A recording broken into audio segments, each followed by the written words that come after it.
Hi there, I'm Dan Nolan. I'm on the grounds of the Heritage Park Museum Complex of the um, Grand County Historical Association here in Kremmling, Colorado. And I'm about to lead you on a tour of an exhibit that attempts to introduce visitors to the rich history of the Forest Service in this area. So we're going to walk into this building. This building was constructed in 1915 as the Rangers' residence on the Horseshoe Ranger Station of the Williams Fork Ranger District, Arapahoe National Forest. It was constructed by Ranger Lewis Davis. And in 2006, it was rescued from planned destruction by the Grand County Historical Association, brought here to the museum complex, and then spent several years in the process to restore it, and followed by a number of years in finally developing this exhibit. We walk into this room. We start off with an explanation of the importance of public lands to the settlement and growth of Grand County. They represent 66% of the county, and so they were clearly important for the county's settlement and growth. We have here a timeline of historic events in the history of the National Forest, with some emphasis on the on things specific to Grand County, like establishment of the forest reserves, and wilderness areas. Here we talk about the beginnings of the National Forest and how they emerged out of the early conservation movement with Pinchot and Roosevelt, and we actually have Roosevelt's executive order establishing the Arapahoe National Forest out of lands of the Medicine Bow, Pikes Peak, and Leadville National Forest, and we have the original map associated with that executive order. This exhibit here, we talk about the history of the Horseshoe Ranger Station, site plan.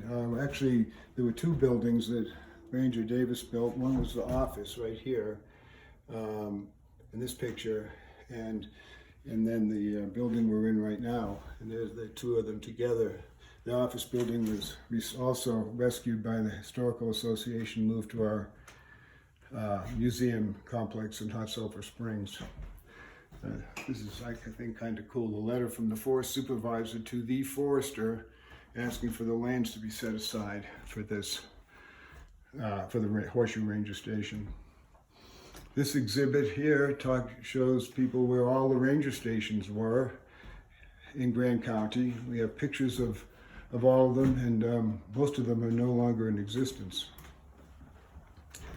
And this room focuses on the Rangers, and we start off by explaining Pinchot's idea to have a cadre of Rangers that had good knowledge, practical experience in forestry, in contrast to what he perceived as the political appointees that had operated under the General Land Office. And we have the story about the Ranger exam, some examples of some of the questions and practical tasks that they had to perform to show that they were capable of doing what a ranger has to do.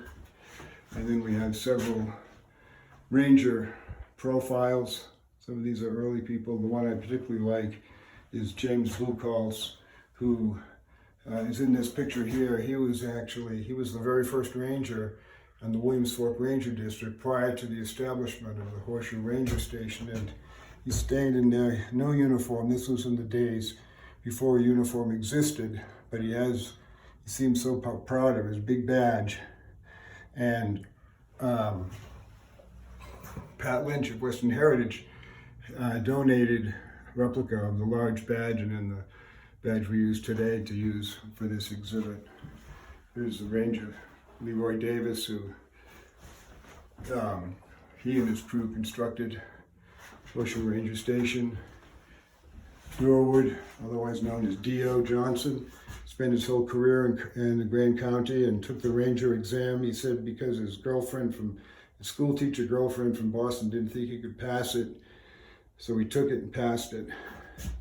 And he was a ranger here in this building, at Horseshoe Ranger Station in 1924.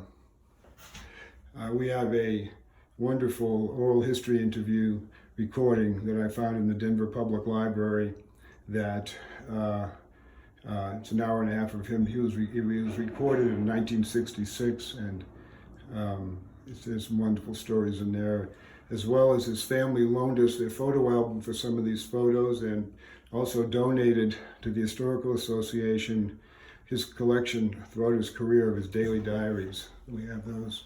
Jim Morgan Smith, who's a landscape architect. I've often wondered if he was maybe the first landscape architect to serve as a district ranger. He was a colleague of Arthur Carhart and often brought Carhart out to various events here in the Sulphur District. And finally, in this room, we have a story about the CCCs, who had a camp on the Sulphur Ranger District near Fraser, the town of Fraser. There's some great photos from those camps, and a story out of D.O. Johnson's oral history where he talks about the first train load of enrollees coming out to set up camp. It's quite a story. Coming back into this room here, this focuses on resource management, and we start off by explaining the authorities, the Organic Administration Act, Multiple Use Sustained Act, the authorities that provide authority for Forest Service to conduct management activities on the National Forest. Kind of a tight squeeze here, but we then have different exhibits on the various resources, on recreation, some of the early people enjoying the National Forest. Here in these are all from local Grand County pictures, and from the early days and some modern pictures of people enjoying the forests. And of course we have a little panel on firefighting. We recently had last year the second largest fire in Colorado history. So we've got some pictures from that and stories about the history of the large fires in Grand County, and several historic photos from some of those early fires. And we have a panel on timber management with photos from the early logging days, as well as information on current management. Another D.O. Johnson story tells about, it was typical, he talks about doing the cruise on the Kaiser Creek timber cruise, where he brought his crew in November, had them build a cabin, and they spent the winter there and came out in the spring. And it just so happened I had pictures of the cabin that he talked about in that oral history interview. And wildlife. For many years, the rangers and forest supervisors were required to provide write up a status of the wildlife on their district or forest. And fortunately, we have that collection of letters going all the way back to the teens, 19-teens. And so this panel tries to show the contrast between what wildlife management was back then, which consisted of killing off anything that can be considered a predator to deer or elk, or I guess grouse. And some of the quotes out of these letters show that, the attempts to kill off all the wolves on the district and to kill off all the magpies.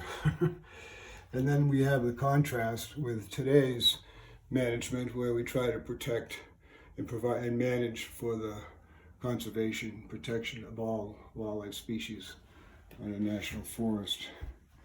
And then we have a panel on range management. You can see that. And wilderness. And Smokey taking a rest.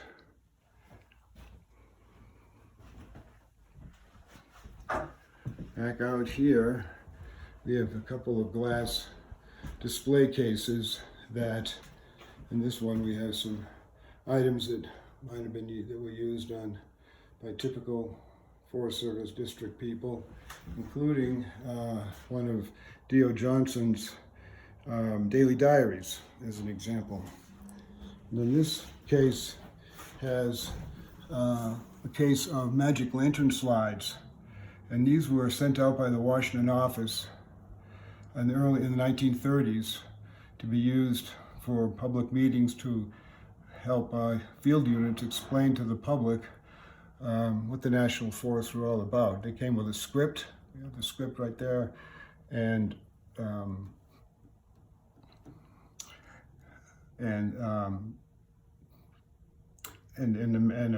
magic lantern slide projector. So we actually had 3 of these cases, each holding 60 slides. And I donated 2 of them to the National Museum, and we kept this one for the exhibit. And here's a typical magic lantern slide right there. I want to mention that the Society of American Foresters, through their Foresters Fund program, contributed funding to help support this exhibit. We'll go into the last room,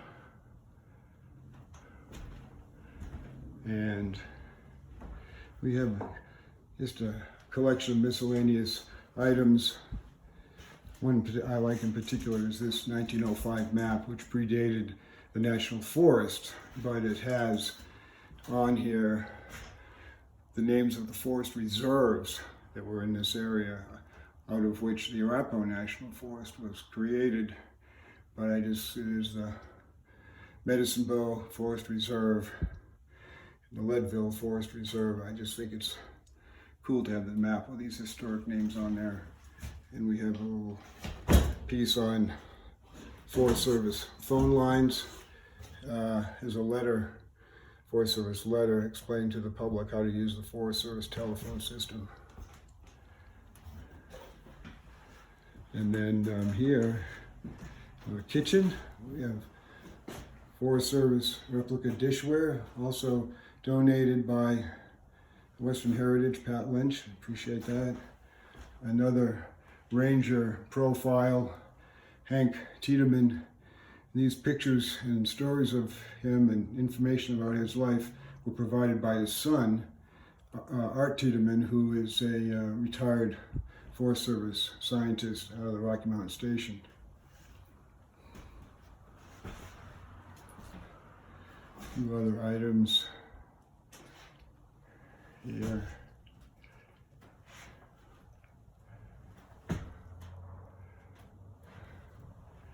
And then finally, we have an exhibit on GCHA, Grand County Historical Association's rescue of these historic Forest Service buildings, and how they moved them from where they were to these museum sites, and then a story about the folks here that worked to restore this building.